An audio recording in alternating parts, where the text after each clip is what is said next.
to begin. May I request you to kindly mute your microphones and wait as we prepare for the session. Thank you.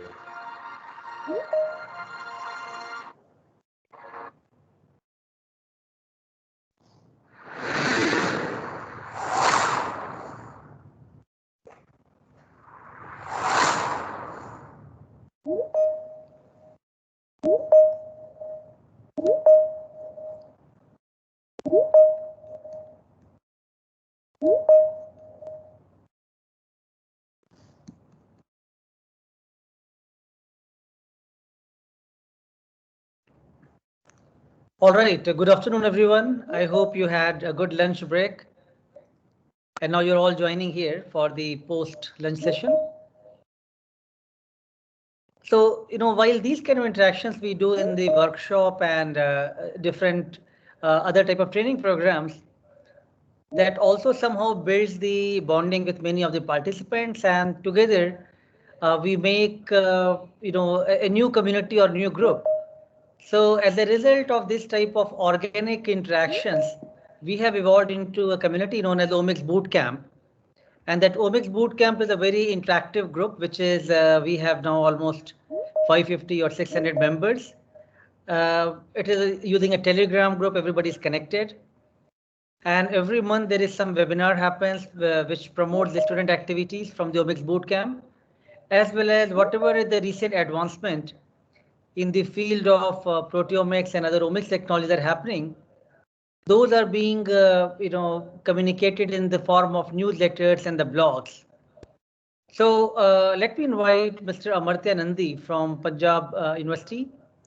He is one of the key volunteer and the one person who has been really interacting with me and Dr. Radhika to take these activities forward. And now we have a very good volunteer group who is actually doing excellent work of preparing high quality newsletters and blogs and different displays to promote the proteomics and omics scientific contributions.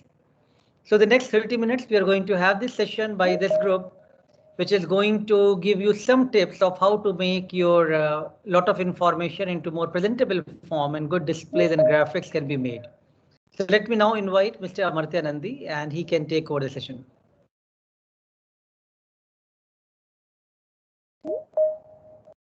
Thank you, sir. Thanks a lot, sir, for introduction of our team and the OMICS Bootcamp. So now I heartily welcome all of the participants of Science Communication Workshop on the behalf of whole newsletter and blogging team of OMICS Bootcamp India to this segment of the workshop where all the participants get to explore the basics of newsletter writing and the blogging, to website designing, to make it more, how to make things more visually appealing, how to design the posters, what are the tips and tricks we should know, and what are the prerequisites for the designing and the presentation. I think all the participants will enjoy this session. Now I would request the presenters to take over the session.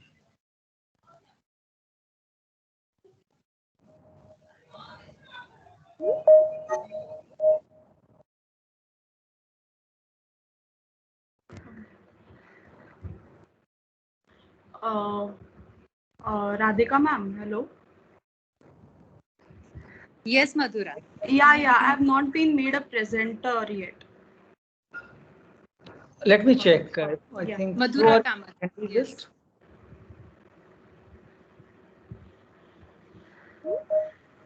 1 minute.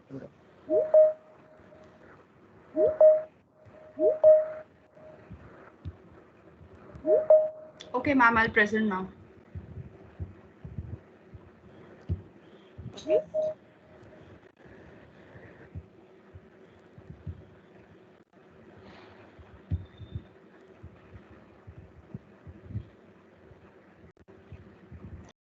Is my screen visible?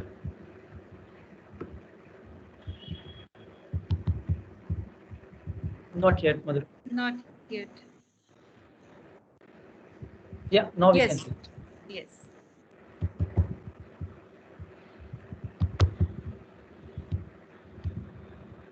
Just a moment, ma'am.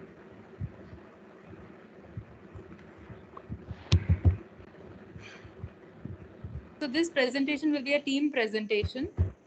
They have worked on it together. So there will be several different speakers from the OMICS bootcamp team, and they will start telling you the tips.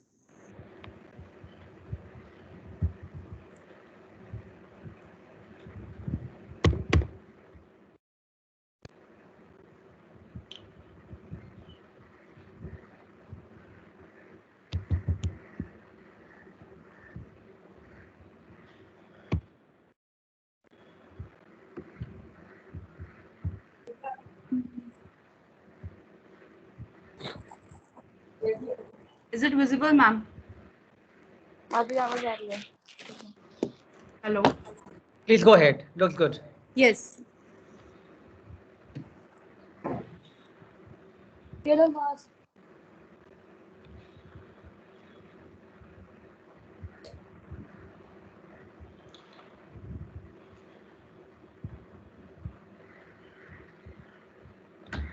You may start the presentation. It's visible.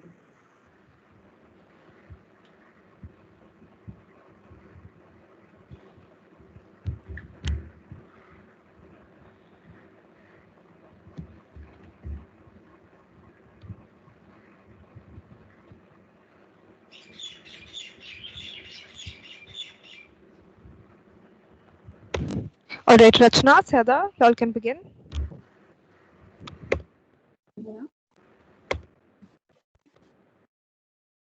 Okay. I think someone seems to be presenting, but it's on mute. Saida, is that you? Please start the presentation, but make sure you're not on mute. Am I audible now, ma'am? Yes, you're audible. Please start All again. right. Yeah. So, hi all. Today in this presentation, you will notice that we will be explaining like what are posters and flyers. What does your flyer want to convey, or the advantages of making a poster or a flyer?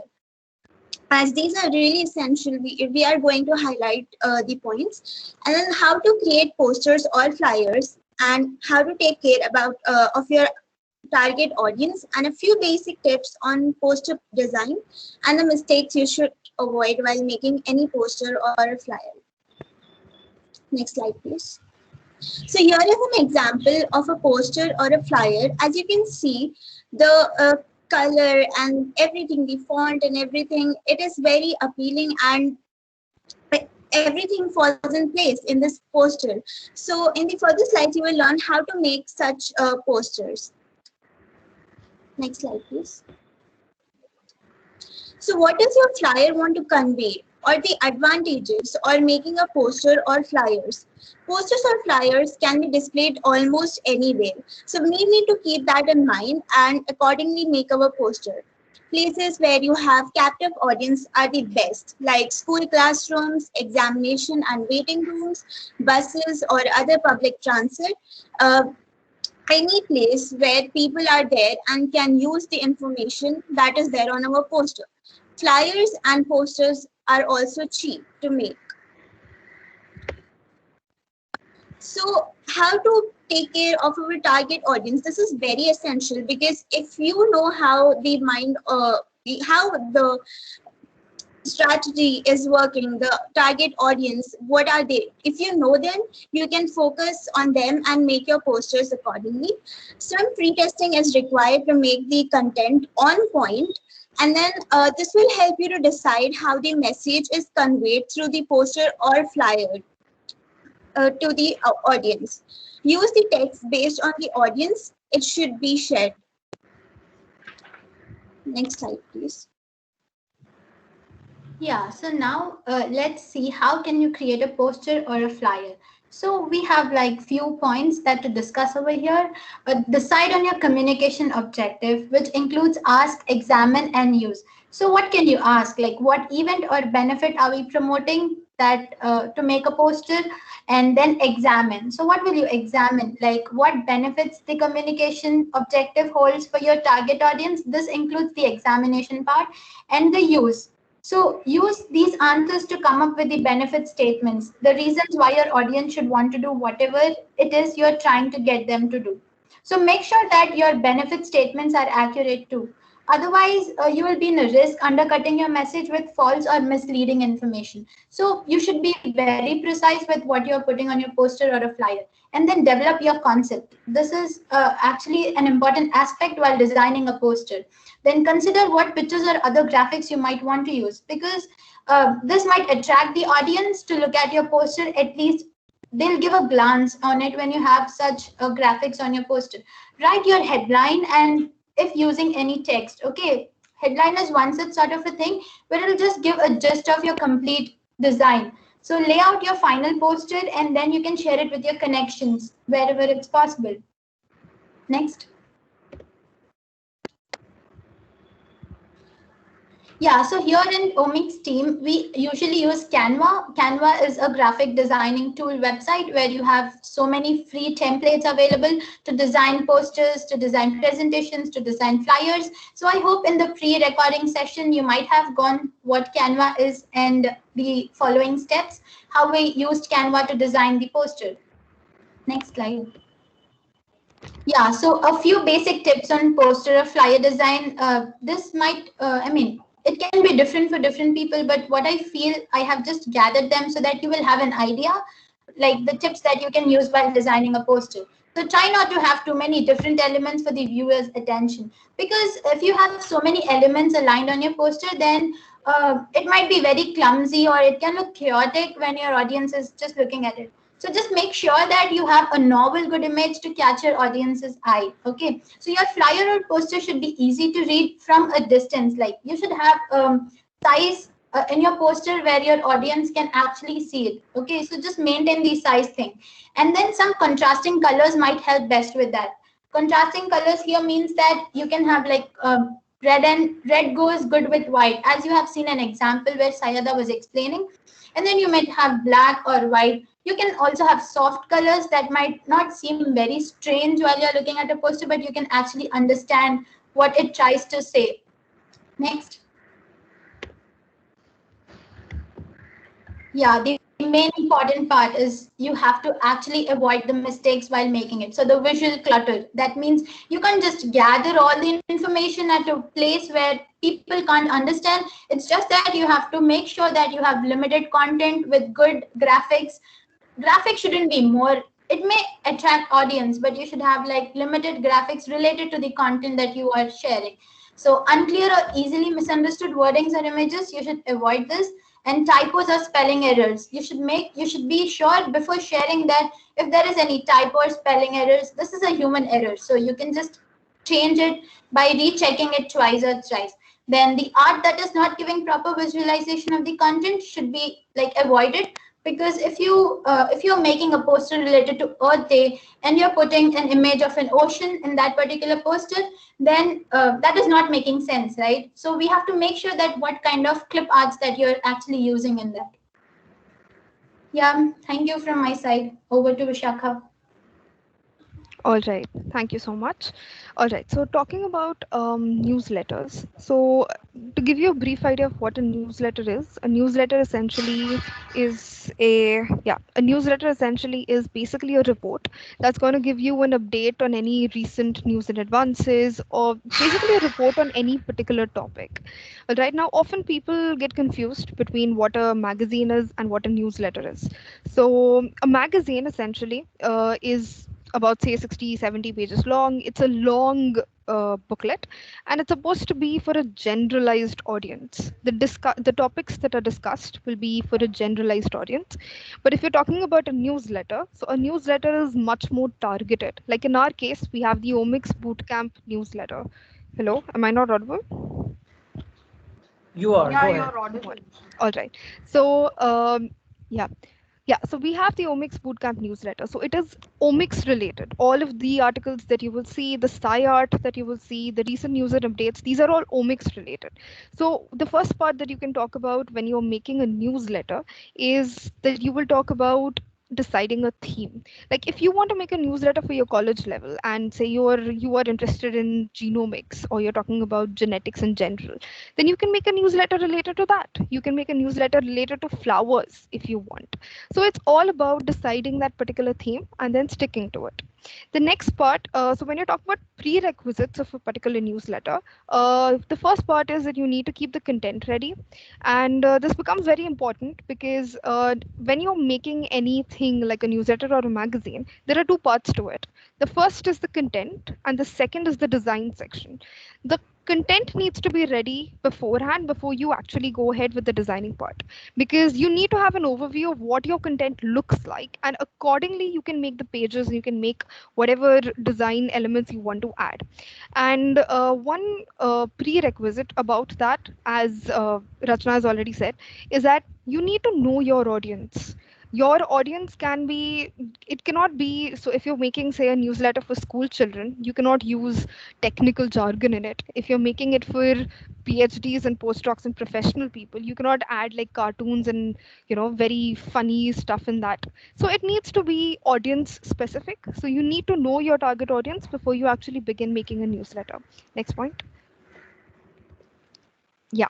So to give you a brief overview of the journey of our newsletter, the first part of the first step that we do is essentially gather your data.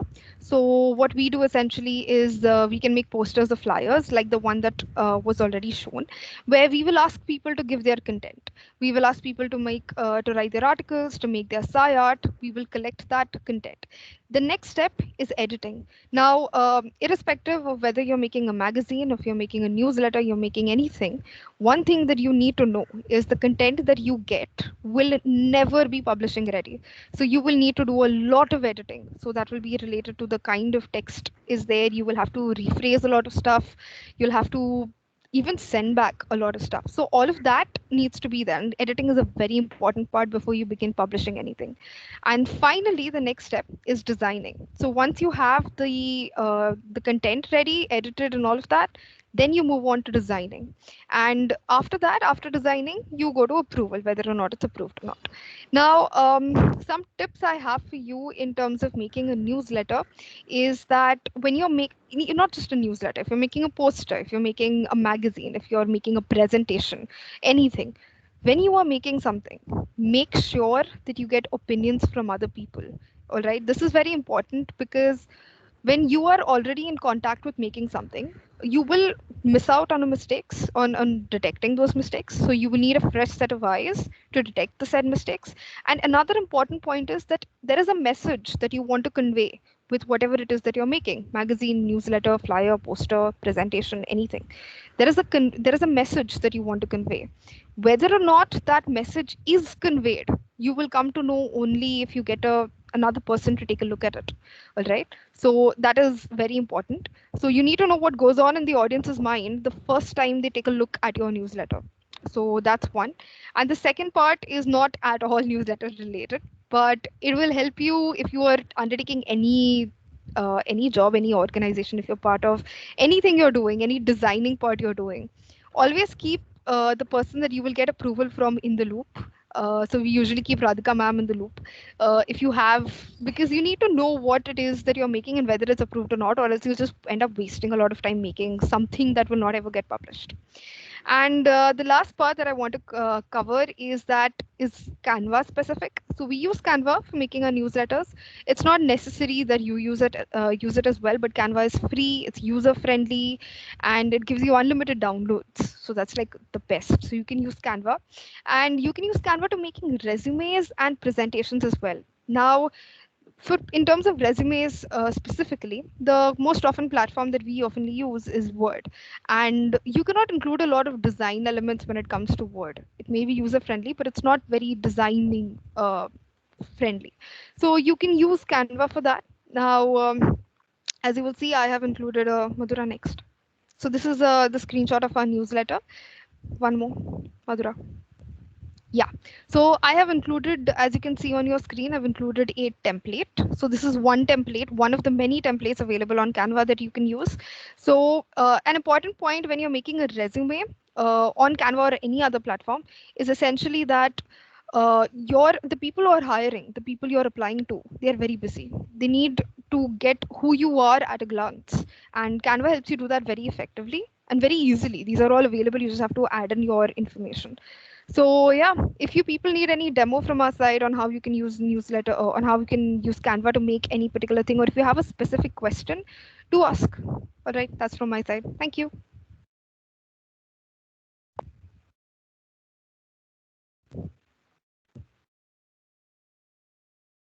Over to Madhura. Madhura, please unmute yourself.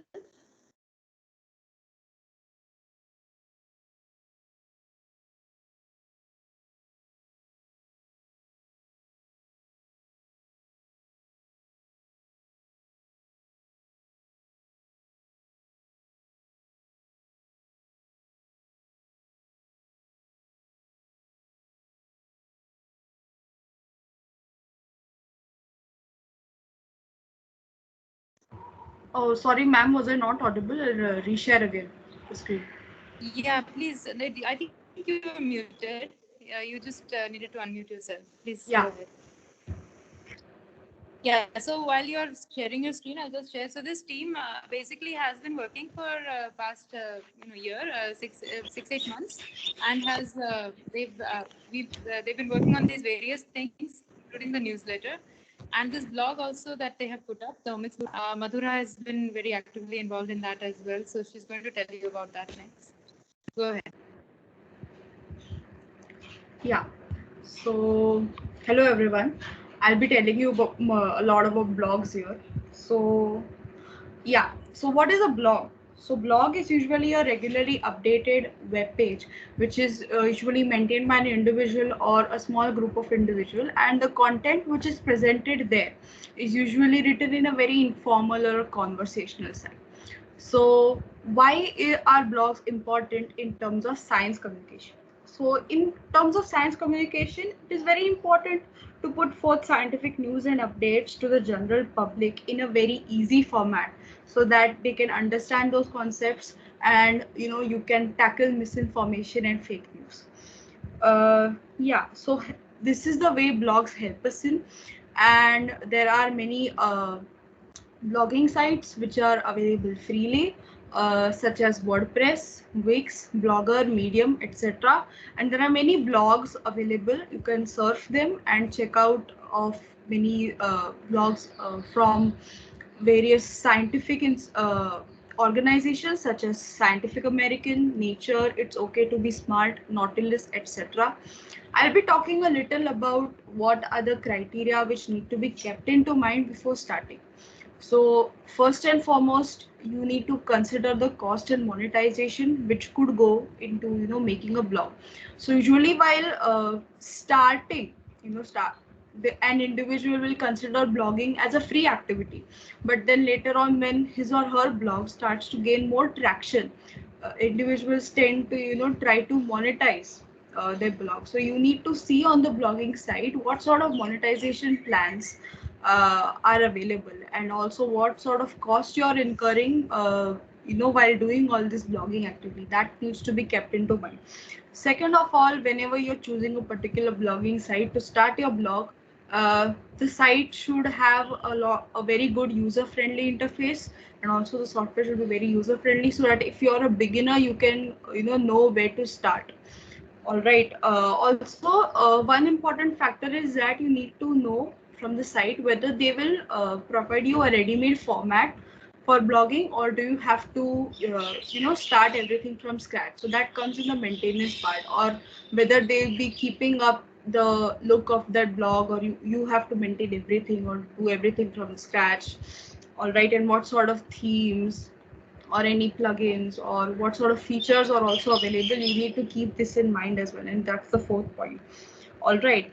I'll be providing you some blogging tips which are essential, especially for young scientists.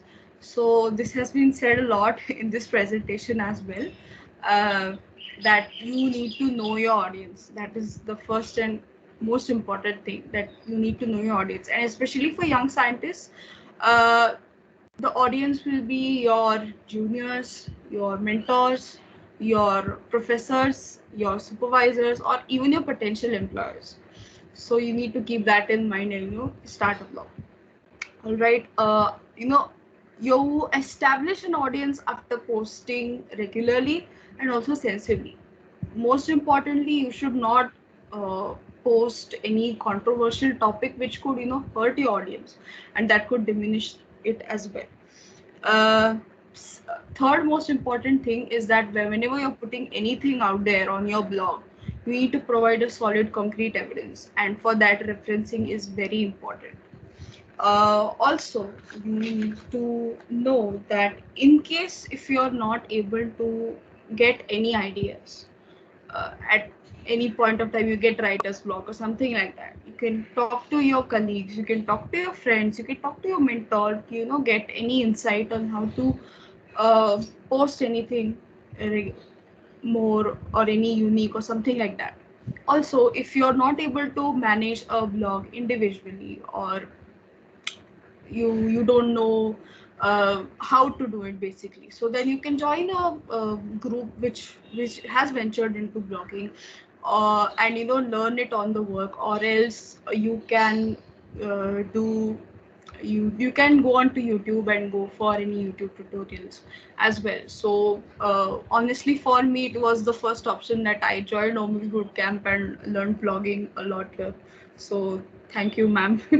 Yeah, so I'll give you a preview of our OMICS Bootcamp blog page, which is available on WordPress. We've made this on WordPress, and as you can see here, so the interface is you get everything ready made here. So that's one of the advantages of WordPress. So here's the home page, and this is the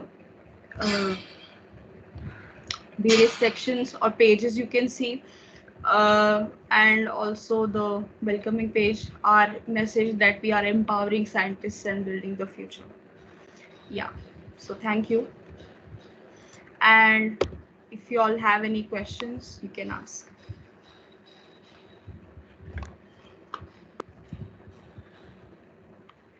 Thank you, team. Thank you, Madhura, Vishakha, Rachna, Saidanuddin, and Laukik, Dr. Laukik, and Amartya as well.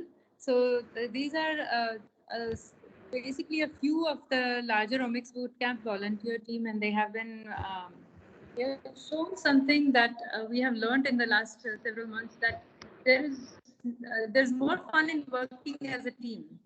Okay, so we can all do these things in isolation, but there is so much that we can achieve as a team, and they have done an excellent job at that. So we can go on to the questions. Sanjeeva sir, if you have anything to say, otherwise you can go. All right, so let me just first thank Dr. Radhika, that who has really put together a team very well for OMICS Bootcamp activity, and many of the enthusiastic students here are encouraged to join the OMICS Bootcamp community. This is a lot of fun to discuss your scientific idea to the same mindset people, and also to interact with more creative groups who are interested to make the things look better and present better. So I think this group has done fantastic work. So congratulations to the entire team, and I think very nice presentation people have made. I'm sure as many of the audience will venture more into their scientific presentations, they will start enjoying these tips that how they can present these ideas better. And of course, for conveying your ideas to different audience, you need different type of information, because the same tips what we are giving may not work out for everything, for every presentation. Sometimes you have to present something as a flyer or the newsletter, or sometime as a manuscript, sometime as a different type of presentation, sometime a blog. So all those are different ways of communication. The way our social media and the science has really started moving now, you can't just be traditional scientist who just sitting in office and just doing the research in a lab, right? You have to also be dynamic. You have to communicate well your ideas, and you have to move around globally and explain people that what you are doing. And I think those are all now equally important for you to become a global international scientist.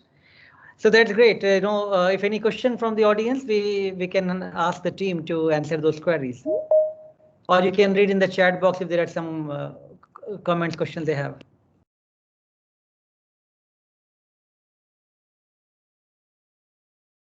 I think there are someone had a query about some. Yeah, sorry, sir. Go ahead. No, I think yeah. Please take some of the query from the chat box.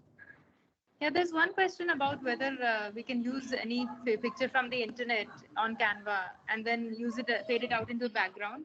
So Vishakha, you want to take that one? Yes, ma'am. So, yes, you can definitely use images from the internet, but you need to make sure that first you can use them. They are not copyrighted. If they are, then you need to give them proper credits. You can use the Creative Commons copyright. You can use that, and or you can use images from Pixabay or Pexels. These are some sites that I've already mentioned in the video that may already you have seen. So, yeah, you can use images from there. Yes. Just for the audience here, we have already put some videos beforehand so that we don't make this entire 2 days workshop only for the lectures and just talking. So you have to still make use of both. You have to learn a lot of more detail from the videos, and then this session is, I think, going to be complementary to that, and we can have more question, answer, and discussions here. Nevertheless, just to add the value for the internet-based images, uh, when you are going to present something to an unknown audience, right? That data might have come from those unknown audience. That picture, that figure may have come from somebody in that audience, right? Something very interesting happened. We went to Broad Institute in MIT and Harvard, and this was, I think, 2019, just before pandemic. And myself and two of my PhD students, we went there, and I was making a presentation. Somebody from our Indian, one of the Congress, they said to show a flyer over there, just to promote that conference. So on my last slide, I showed that image, and there was some nice cell made on that, flyer, right? This was not made by us; it was just from another conference. So now the people in the broad group, somebody was, pointing out that figure. Look at that! Look at that! That was most likely made by those people, because these are the people who have published that work and made those figure. And now somebody else is showing those in a conference as their own picture, for that particular activity. Just imagine how embarrassing it could be, right? So you have to be very careful when you are taking something from internet and presenting to the large audience. Somebody will pick it up. So a good idea to be very careful. That's why Dr. Arup had showed a lot of open access resource. You should use those, and do provide proper referencing or citations, whatever you use from wherever you use, right? All right. Any other question you want to take, Madhura? Some of the students were asking here for beginners, can starting a site be for free? So I wanted to answer that. Yes, there are sites like WordPress. So I'm giving an example of WordPress because we've used it the most. But yes, you have an option of a free plan. So whenever you start, you can start by logging in through your email account, and after that you have to decide your domain name, and after that they give a array of options. So the first option you get is of a free site, and then you can select that and then start your site building for free on WordPress. I hope that answers your question, whoever asked on the chat. Okay, great. So I'm sure there'll be more queries, but please do look at the chat, and if you can reply there, that will be great. I think that probably brings us on time for the next session. So let me see, Dr. Vinita Shah is here. Dr. Vinita, if you can hear me. Yes, great. Yes. All right, great. All right, so let me thank the entire OMICS Bootcamp team for conducting this session, and a very good, well-orchestrated effort from Dr. Radhika, and triggered with Amartya and Arup and many team members here, and wonderful effort from the team. Keep it up, and I'm sure you can motivate many other youngsters as well, that how they can convey their ideas effectively. All right, thank you very much, everyone. So